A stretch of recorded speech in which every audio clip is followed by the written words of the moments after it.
Hello students, we are studying the 13th chapter of mathematics, profit loss. This is our third video related to this chapter. In the first and second video, we have studied about the cost price, selling price, and how to find out the profit and how to find out the loss. When selling price is greater than cost price, then profit is occur. And when cost price is greater than selling price, then loss is occur. We have solved the examples related to this concept. Now, today, let's study the new part of this chapter, profit percent and loss percent. Profit ची टक्केवारी म्हणजे नफ्याची टक्केवारी आणि जर तोटा झाला असेल तर तोट्याची टक्केवारी कशी काढायची आणि का काढायची. सगळ्यात आधी तर का काढायची याची का गरज आहे. जर एखाद्या व्यवहारामध्ये 100 रुपयाची वस्तू आणली 120 रुपयाला विकली तर प्रॉफिट झाला. सेलिंग प्राइस जास्त आहे कॉस्ट प्राइस पेक्षा, तर प्रॉफिट होईल. प्रॉफिट किती झालं तर 20 रुपये. मग आता हे प्रॉफिट काढल्यानंतर प्रॉफिटची टक्केवारी काढायची गरज काय, हा एक प्रश्न उरतो की नाही. की का गरज आहे. आणि जर लॉस झालेला असेल तर लॉसची टक्केवारी म्हणजे लॉस पर्सेंट काढायची गरज काय. तर हे आपल्याला समजणं आवश्यक आहे. एक मी तुम्हाला छोटंसं उदाहरण देतो. पुन्हा अगदी असंच, जर रमेशने 100 रुपयाची एक वस्तू विकत घेतली आणि त्याने ती 110 रुपयाला विकली, नफा झाला त्याला 10 रुपयाचा. नफा किती होईल 10 रुपयाचा, म्हणजे 100 रुपयामागे 10 रुपये त्याला नफा झाला. दुसऱ्यांदा त्याने 200 रुपयाची एक वस्तू आणली, 200 रुपयाची एक वस्तू आणली आणि विकली 210 रुपयाला. म्हणजे 200 रुपयाची वस्तू आणली आणि विकली 210 रुपयाला. यावर सुद्धा त्याला नफा किती झाला 10 रुपये झाला. मग दोन्ही व्यवहारामध्ये पहिल्या 100 रुपयाची वस्तू आणल्यानंतर 110 ला विकली, तिथेही 10 रुपये नफा.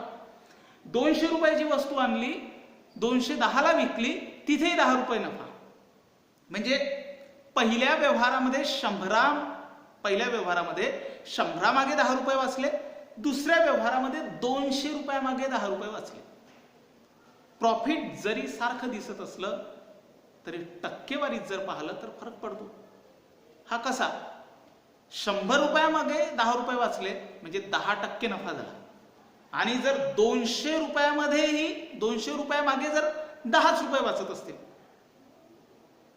तर नफा हा 5% झाला. म्हणजे 100 रुपये लावून जर 10 रुपये फायदा मिळत असेल तर हा 10% नफा झाला. आणि 200 रुपये लावून पैसे डबल लावायचे तर नफा मात्र सारखाच घ्यायचा, तर इथे नफा कमी झाला ना, इथे 5%च नफा झाला. 200 रुपयामागे 10 रुपये जर वाचत असेल तर 100 रुपयामागे 5च वाचून राहिले. म्हणजे त्याच्यासाठी परवडणारं काय आहे, पहिला व्यवहार परवडणारा आहे. आणि हेच समजण्यासाठी पर्सेंटेज असतं, प्रॉफिट असो की लॉस असो. मग आता हे प्रॉफिट पर्सेंट आणि लॉस पर्सेंट कोणावर डिपेंड आहे, कोणत्या गोष्टीची गरज आहे. तर प्रॉफिट पर्सेंट आणि लॉस पर्सेंट काढण्यासाठी आपल्याला एखादी वस्तू किती रुपयाला विकत घेतो ते माहिती असायला पाहिजे, आणि नफा किती झाला किंवा तोटा किती झाला ते माहिती असायला पाहिजे. म्हणजे 100 रुपयाला जर वस्तू आणली तर कॉस्ट प्राइस माहिती पाहिजे आणि प्रॉफिट किंवा लॉस झाला असेल तर ती रक्कम माहिती पाहिजे. तेव्हाच कुठं आपल्याला प्रॉफिट पर्सेंट आणि लॉस पर्सेंट काढता येते. मग आता हे आपण एक्झाम्पल पाहू. हे एक्झाम्पल तुमच्या प्रॅक्टिस सेट 33 मधलं पहिलं एक्झाम्पल आहे. काय म्हटलेलं आहे त्या एक्झाम्पल मध्ये की मगन भाई bought trousers for ₹400 and shirt for ₹200 and sold them for ₹448 and ₹250 respectively. Which of these transactions was more profitable? कोणत्या व्यवहारामध्ये नफा आहे. अगदी तसंच एक्झाम्पल जे मी तुम्हाला सांगितलं होतं की मगनला ट्राउझर म्हणजे पॅन्ट 400 रुपयाला विकत घेतो आणि 448 रुपयाला विकतो.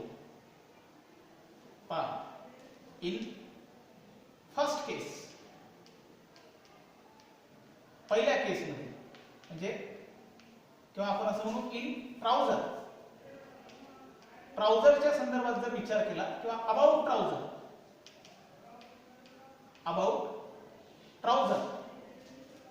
ट्राउझर विकत कितीला घेतला? 400 रुपीज. 400 रुपीज म्हणजे कॉस्ट प्राइस झाली 400. विकला कितीला? 448 रुपीजला. मग आता आपल्याला माहिती आहे की SP is greater than CP, then profit is occur किंवा देन देर इज प्रॉफिट. मग जर प्रॉफिट झाला तर तो किती झाला? Profit is equal to SP minus CP. Profit is equal to 448 minus 400 म्हणजे profit is equal to 48 rupees. Profit किती झाला? 48 रुपीज. म्हणजे 400 रुपयामागं 48 रुपये वाचले. मग आता प्रॉफिट पर्सेंट काढायचा आहे. तर प्रॉफिट पर्सेंट कसं काढायचं? अगदी जे इक्विव्हॅलंट फ्रॅक्शनचा जो कन्सेप्ट आहे तो वापरू. किती? पहा, लक्ष द्या. 400 रुपयामागे म्हणजे कॉस्ट प्राइस कन्सिडर करायची. 400 रुपयामागे किती रुपये प्रॉफिट आहे? 48 रुपीज. तर 100 रुपयामागे किती प्रॉफिट होईल? 100 रुपयामागे किती? इथे आपल्याला प्रॉफिट पर्सेंट मिळेल. म्हणून मग आता हे सोडवत असताना याच्यामध्ये क्रॉस मल्टिप्लिकेशन करू. 48 into 100 is equal to x into 400. मग आता पुढे सोडवत असताना 48 into 100 अपॉन 400 डिव्हिजनला जाईल is equal to x. 0 0 cancel. मग आता 48 डिवायडेड बाय 4. आपल्याला माहिती आहे 12 चौक 48. 4 च्या अर्धे 2, 48 च्या अर्धे 24, 2 च्या अर्धे 1, 24 च्या अर्धे 12. म्हणजे आन्सर आपल्याला मिळतं 12 इज इक्वल टू x. बरोबर आहे? म्हणजे आपण असं म्हणू profit percent is equal to 12%.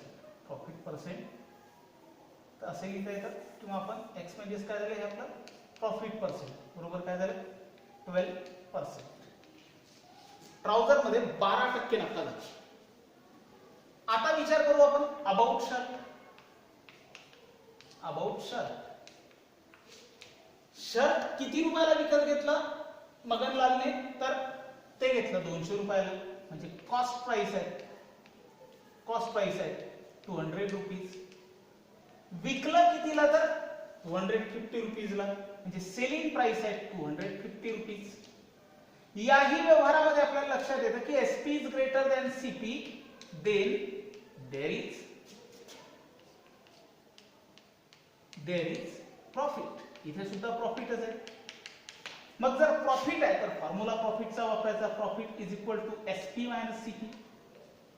मग प्रॉफिटची व्हॅल्यू टाकू. प्रॉफिट आहे SP ची व्हॅल्यू टाकू 250 मायनस 200 आणि आपल्याला प्रॉफिट मिळत आहे 50 रुपीज. किती मिळत आहेत प्रॉफिट? इथे 50 रुपये. मग आता प्रॉफिट पर्सेंट काढू. नाव इक्विव्हॅलंट फ्रॅक्शनचा कन्सेप्ट वापरायचा. मी तेच म्हटलं की कॉस्ट प्राइस मागे किती प्रॉफिट किंवा किती लॉस. कॉस्ट प्राइस किती होती? 200 रुपये. 200 रुपयामागे किती प्रॉफिट होऊन राहिला? 50. तर 100 मागे किती? तोंडीच येते. 200 मागे 50 तर 100 मागे 25. मात्र तरी आपण सोडवू. 50 into 100 cross multiplication is equal to x into 200. 50 into 100 x जसेच्या तसे 200 हे division line. 0 0 0 0 cancel, 2 1s are 2, 2 25s are 50, म्हणजे 25 इज इक्वल टू x, म्हणजेच प्रॉफिट पर्सेंट यामध्ये 25% आहे. ट्राउझर मध्ये सुद्धा प्रॉफिट आहेत, मात्र 12% आहे. शर्ट मध्ये प्रॉफिट आहेत 25%. म्हणजे या ट्रान्झॅक्शन मध्ये जर आपण विचार केला तर शर्टच्या ट्रान्झॅक्शन मध्ये जास्त फायदा आहे.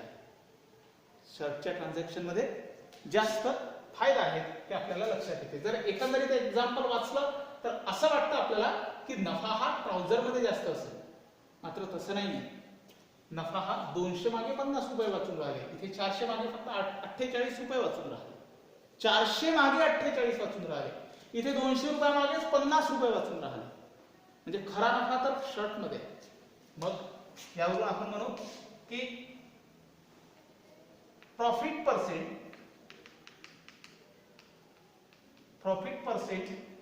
Of trouser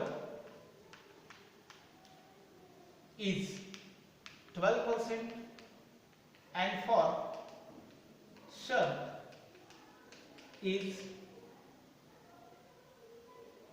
25%. Therefore प्रश्न विचारलेला होता की which transaction was more profitable, तर transaction of shirt is more profitable हे आपल्याला सहज लक्षात येतं. शर्टचं ट्रान्झॅक्शन हे जास्त नफ्याचं आहे. हे एक्झाम्पल मी अगदी डिटेल आणि व्यवस्थित तुम्हाला समजून सांगितलेलं आहे. First of all, you have to write down this example from board. This is the first example of your practice set 33. There are 3 examples in that practice set. First example I have already solved here. Now you have to solve remaining second and third example in your notebook. Okay.